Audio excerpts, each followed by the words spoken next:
And just to make sure, make sure it's okay, confirm that Deacon Stovall came this morning, didn't think about being the first Sunday. He came in with a blue suit. So. That's all right. We came to serve the Lord. Amen. All right. Y'all stop getting so caught up in materialism. Yes. I came to serve the Lord. I came to serve because I had a right color suit on, right color dress on. I don't want to do what you got to do. That's right. Our scripture comes from the Psalms 121, and we'll thank Reverend Buster for reading our scripture. Thank Reverend Turntime for the prayer, and I thank Deacon Ford for reading our church covenant. For all the ones who may not be familiar, this is the first Sunday, and every first Sunday I try to remember the Lord in a special way with our communion. We take the bread, we take the cup, and we do it, and it doesn't say in the Bible how often you do it, but it does say as often as you do it. There's some that do it every Sunday, which is okay. There's some that does it once or twice a year, which is fine. There's some that does it every first Sunday like we do, which is fine. And the Bible didn't say how often you do it, but it said as often as you do this, do it in remembrance of Him. Amen? Amen. So we come remembering Him in a special way this morning, this afternoon, because He's been that good to us. Brought us from an old year to a new year. Yes, thank you. Thank Him. Thank you. So many things, especially for just saving and for turning my life around. But I thank Him for family. I thank Him for friends. I thank Him for church family. I thank Him for all those things. And just to close out the old year, last Sunday evening I got home, and a person called me and said that I had won. And, it could have been a 25, it could have been a 13 minutes, just so I won something.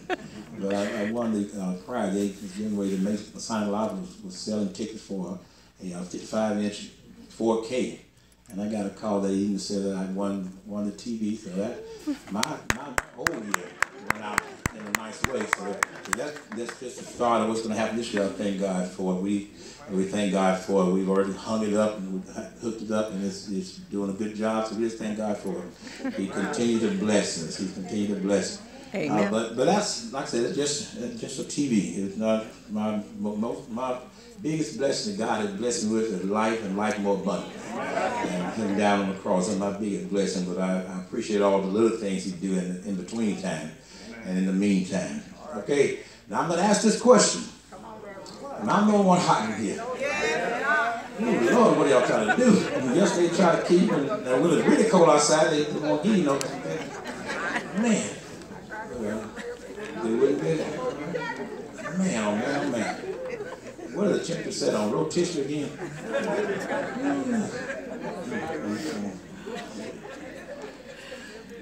All right. Let us go. We got up on our. I'm this way now. Regardless of where you can listen now, I will tell you how I feel about something. So I've told you so. Now you know. And you change it if you want. Change it or not. It won't make difference. You know. All right. You got people fanning. Okay. Let's go. The first 121, Psalm 121. Thank our musicians as well as our choir again for the job being done. Thank those praise dancers again for blessings. Real good. Psalms 121, and begin with first verse. I will lift up mine eyes to the hill, which comes my help. All my help comes from the Lord. My help comes from the Lord, which made heaven and earth. He will not suffer thy foot to be moved. He that keepeth Israel shall not slumber. He that keepeth thee shall not slumber, will not slumber. Behold, he that keepeth Israel shall not slumber, neither slumber nor sleep. The Lord is my keeper. The Lord is thy shade upon thy right hand. The sun shall not smite thee by day, nor the moon by night. The Lord shall preserve thy life, thy evil from all evil. The Lord, He shall preserve thy soul. The Lord shall preserve thy going out and thy coming in from this time forth and even forevermore. We just like to use for a thought of this morning, this afternoon, a godly man's resolution. A godly man's resolution. If you will, turn to your neighbor, to your left, to neighbor. Neighbor. Godly man. Godly man. Resolution. Resolution. Turn to the other neighbor, to neighbor. Neighbor. godly man. Resolution. Amen. God bless you. Give God a hand. Pray we take our seat. A godly man. Resolution. Godly, meaning that he has God in his life, that he trusted in the Lord, that he believed in him, that he walked, that he talked, that he lived by his word. A godly man. And many of us don't understand that there are some things in life that we don't have control of. But there's someone who controls all things in our life. And this particular psalm that we deal with this morning is one that many of you may have heard. I'm sure you have, and whether you read it or you heard it in a song somewhere. This is one of the most powerful psalms that have been written. This psalm says, I will lift up mine eyes. It doesn't really give us an artist or a author of this psalm. Some have chosen to be certain one, but we know that this person, this man that had written this psalm had confidence, had something that he trusted in on his journey. Many of us don't understand that it's not just a grouply thing. Many of us come to church together, but it does not mean that all of us believe the same. It doesn't mean all of us trust in the Lord, just because we're sitting in a building together. And so this man makes it a personal thing. He says that I will. Many of us don't understand that there's something about the I as an individual person and makes it a noun, makes it known that no matter who else or who will not serve him, pronoun or with a noun, I will lift mine eyes to the hill from which cometh my help. This artist, this person that took time to explain where his power, where his understanding, where his belief, where his strength, where his security comes from, lets you know that there's no other source on earth. This was his resolution. This was his standby. This was his testimony. And many folks, they look at you sometime and question how you do what you do and why you where you're at and what made you what you are today. And if you be honest with yourself, you can't say that I did it. You can't really say that mom or daddy did it, but it's really because of God that you serve. And this young pilgrim, this man that would travel like many of the other ones do, back and forth to Jerusalem, and it was dangerous sometimes going to Jerusalem. But he said what kept him focused was that he didn't worry about the things that was around him, the danger that may await him down the road. He said, I kept my eyes to the hill. Every time I was going to Jerusalem, and there was many hills as I went to Jerusalem, but there was a site at Jerusalem that I focused on. The temple was in Jerusalem. And back in that day, they felt like the temple was where God dwelled, where God lived. And he said, what kept me going was I kept my eyes to the hill. I forsaken all the other things that was around. I blotted out all the things. I put blinders on. I didn't worry about the trouble, the problem that may await me down the road. But I lifted my eyes to the hill, from which cometh all of my help. And no matter what was around, he said, my help comes not from myself. My help comes not from the weapon that's in my pocket. My help comes not from the sword that I had. My help comes not from the staff. But all my help comes from the Lord. He used the first two verses. It says, I will. The second verse says, my help. I will, my help. But the last 6 verses, verse 3 through 8, breaks it down and makes it more of a plural thing. And let's know that not only will he preserve me, not only will he protect me, but he will protect anyone that trusts in him. The second verse says, my help comes from the Lord. But the third verse says, he will not suffer thy foot meaning your foot or you. He will not suffer your foot to be moved. He that keepeth Israel will not slumber nor sleep. That's important because of the fact that we don't understand how God works. Many times we know that as individuals, that as human, we have to rest sometimes. I don't care how hard we want to stand up. You remember when Jesus had asked the disciples to watch for him for an hour or so while he go pray in the Garden of Gethsemane. And when he prayed, he left them hopefully watching for him. When he came back, he found them asleep. Woke them up and said, can y'all not just watch me a few minutes or an hour or so as I go pray? And he went off and prayed again. When he came back, Ricky found him asleep again. And he went on and prayed the third time. When he came back, he didn't even bother to wake him up.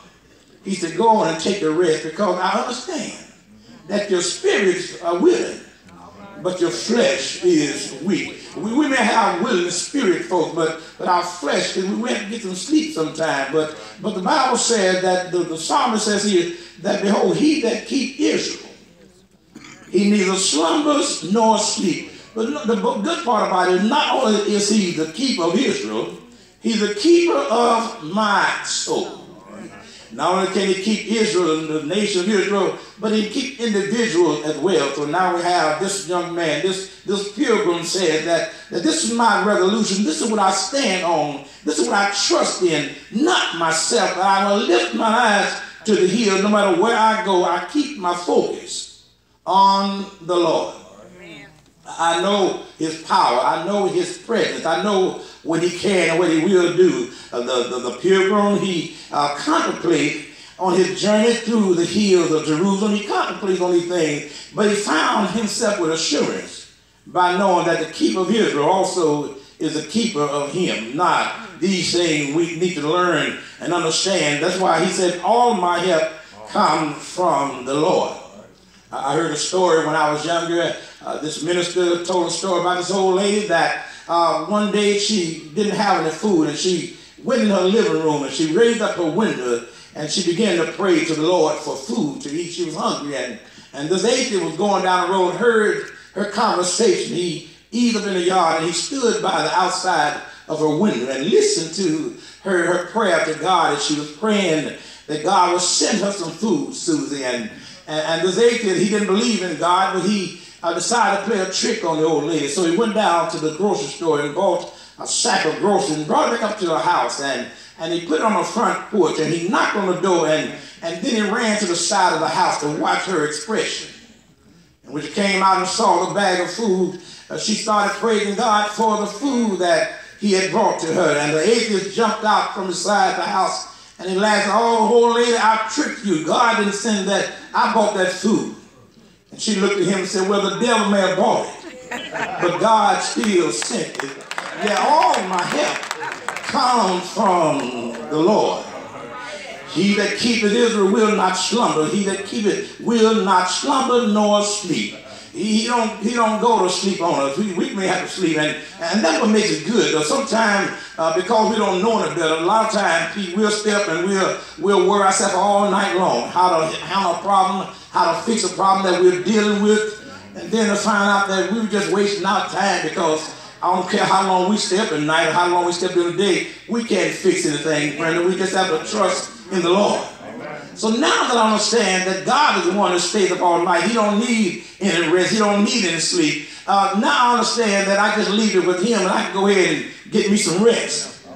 Because it's not me that fixes it, no, it's him that fixes it, him that solves the problem, not me. So I'm glad now that I understand that he neither slumbers nor sleep. And then what makes it good too to know in the 6th verse, he said, the sun shall not smite thee by day, nor the moon by night.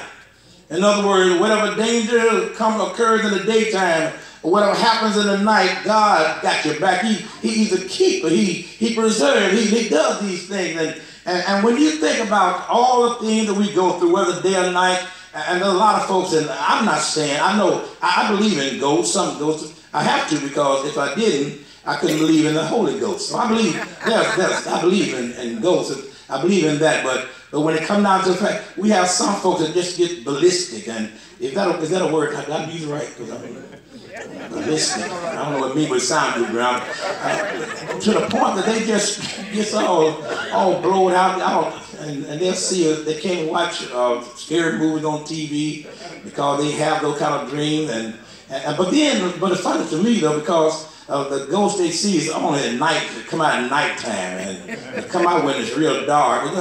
Those kind of ghosts. So a lot of times those kind of just your imagination that take advantage of you. You know, it's funny you don't think about doing it daytime. But at nighttime you start thinking about them. You see them at night. So sometimes it's just a figure of your imagination. Sometimes these things happen. But what he's saying is, the psalm saying, whether it's in the day, your trouble in the day or night, God still takes care of you. He still got your back. He still watches over us to make sure that we are protected, and not only protected, we are preserved. Preserved, that's another word too that we need to be comfortable with, because we use that sometimes and not even know the true meaning or the real meaning of preserve is something that you either maintain or you keep, something that you keep. So God preserves us. That was what Psalm was saying. He said in the 7th verse, the Lord shall preserve thee from all evil. He'll keep thee from all evil. He preserved thee. He'll maintain you. It doesn't mean that evil won't come your way. It doesn't mean you have to deal with something, but he'll preserve you. You know, we said all the time, like you don't look like what you've been through. He preserved you. And there's some people he just have preserved through all the tough times and the hard times. You know, you put preserve on certain things. I know some of you that hear preserve, the first thing that comes to your mind is some good old jelly or something. You think about some jam or something like that. And yeah, it's preserved that way too. It's preserved. But this preserve is more to that. It's more because it keeps us from decaying, from drying out, from rotting away, from just withering away. Like you put oil on wood, that preserves wood and makes it last a long time. If you got furniture, you can't just wash it with water. You have to put some with some oil solution in it to preserve the wood. So that's some things when you wash your car. Now, I bring it out this way. Maybe you don't wash the wood, but maybe you wash your car and you got this armor all that you put on your vinyl and you got leather protection. That preserves your material that it lasts longer. It'll last longer if you keep it preserved. You do your hair. Some of you that takes time to comb your hair and to wash your hair sometimes, you have to put stuff back in your hair to preserve, to keep it strong, to keep from breaking, from brittling, these things. So God is saying, this man is saying, that's what God does. He'll preserve you from all evil. Even though evil around, he have a way of putting a coating on you. He'll coat you that you'll be able to resist all the evil thing. You'll be able to let it wash off like putting wax on a car. And when water hits it, it beads up. It don't so many beads up and roll off. We have to be preserved like that. God will do that if we just trust him. Yeah, this pilgrim talks about his individual experience. And I'm sure that sometime the question came up. And in the testimony, he didn't mind singing the song and giving them this in the temple. They said, all my help, my resolution is this: my help comes from the Lord. This year in 2018, I pray that you just keep that in mind, that everything that you need is in the Lord. Yes. Your help doesn't come in the next bill that gets passed by the government. Your help doesn't come in the welfare or Medicare. All your help comes from the Lord. Yes, that's good stuff. That's good to have, but your help ought to be from the Lord.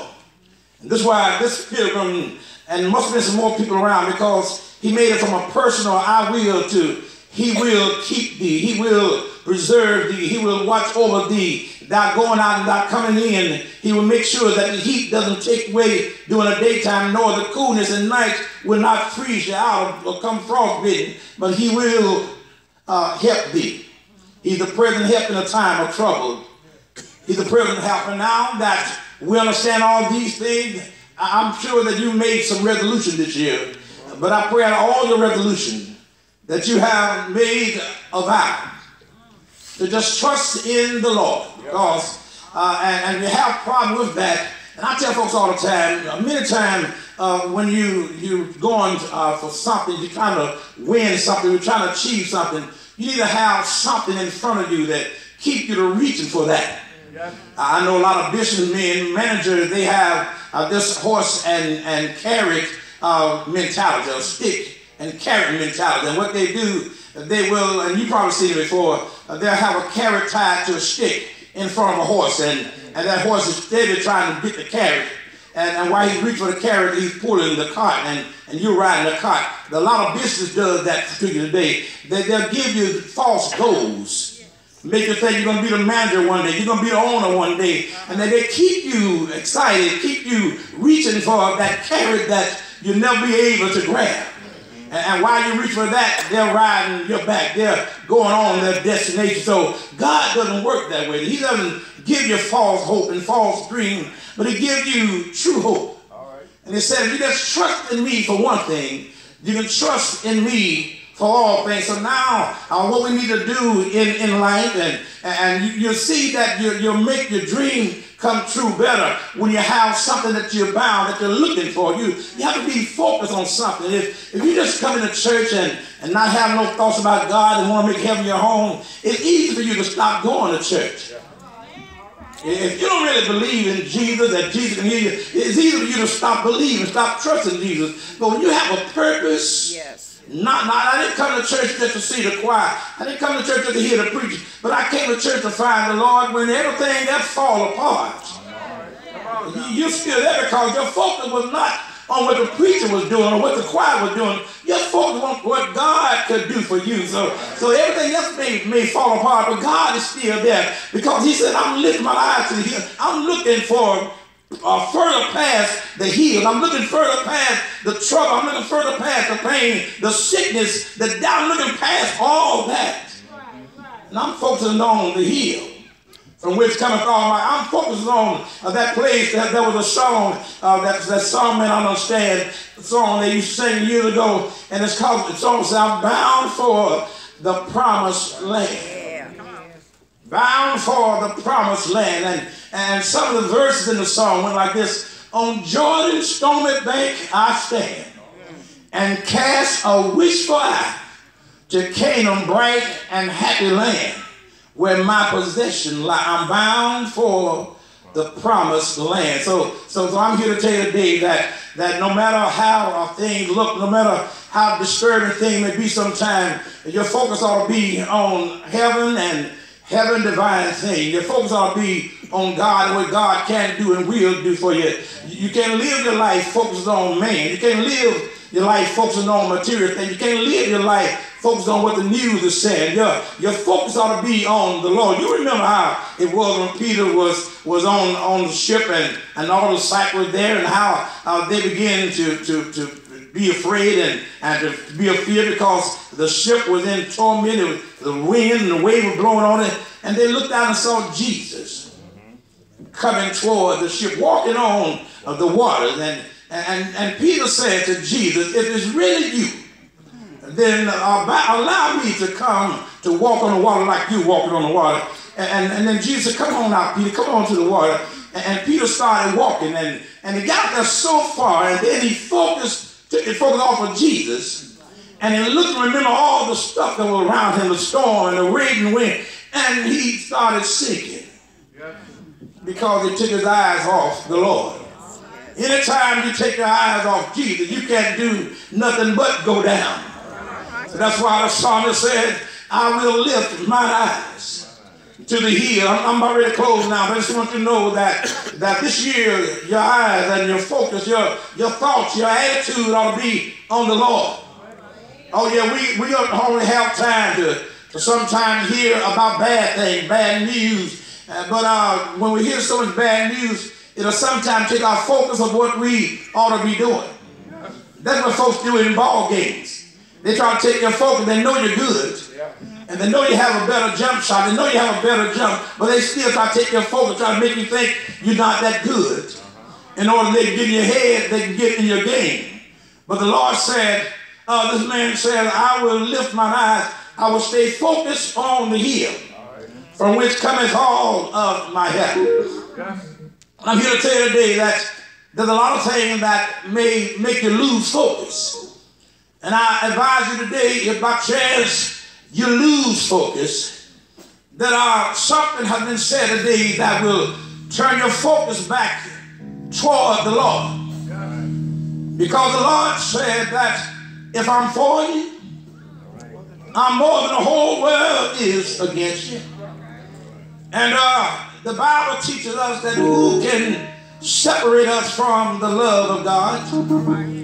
Paul said, I'm determined that neither height nor depth, no principalities, no things, no power, things in the air, no things in the sea, but nothing will separate me from the love of God. And I'm just reminded of this young pilgrim, and I can imagine some days it was hard for him. But what made the trip worthwhile was he kept his focus on the temple in Jerusalem. And that's my answer today, and that's my solution this morning, that we just continue to lift our eyes until the hill. We're not looking at Jerusalem now, not the old Jerusalem, but we're looking at that new Jerusalem, the one that John said he saw. He saw a new Jerusalem coming down from heaven. And when we start focusing on the new Jerusalem, storms may rise and wind may blow, friends may come and friends may go. But oh, because you know about the new Jerusalem, your heart is fixed and your mind is all made up. You may be like those that say, I'm determined to make it all the way. God has left on record that we don't have to worry about the storms in life. We don't have to worry about the troubles of the world. You just keep your focus on the Lord. He will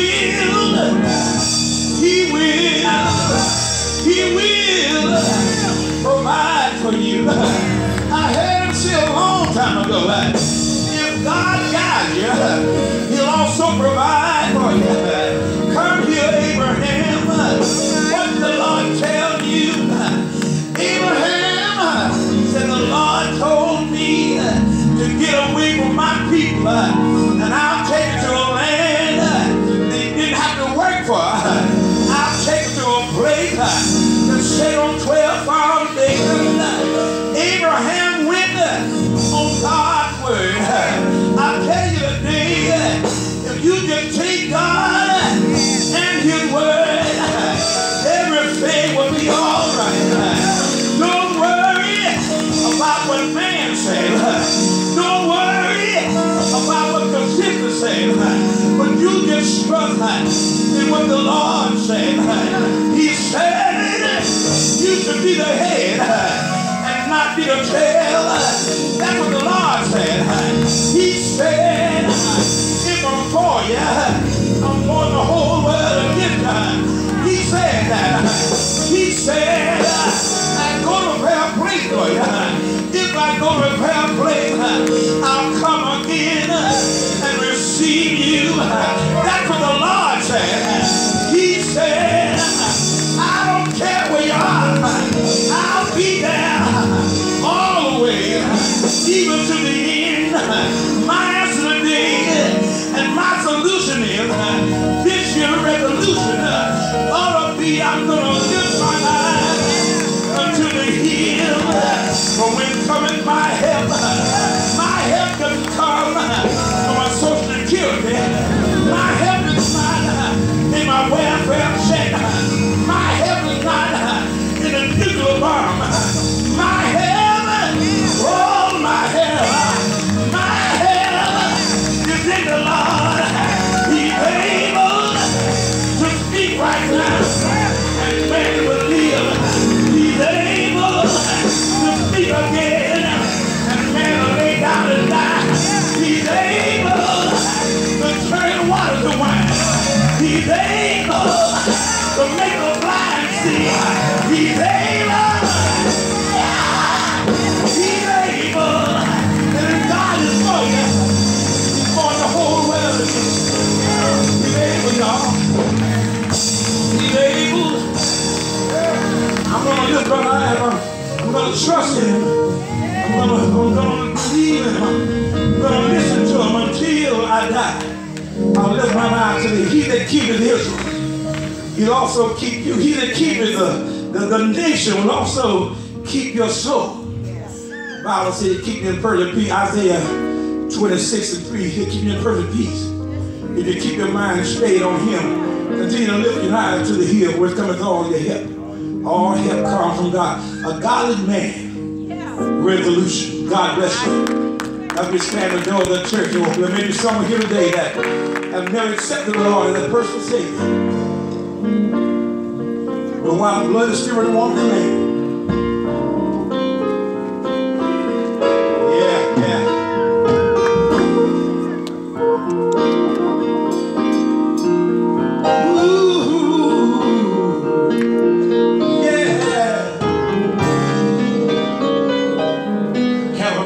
my letter, I shall wear a crown.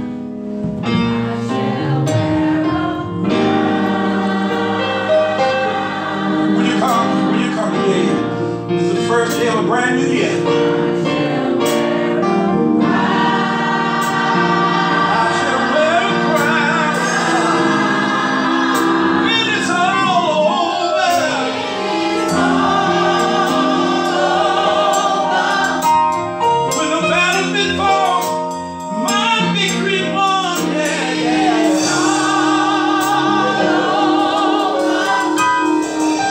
I shall wear a crown, yeah. I shall wear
God bless you this time of service that we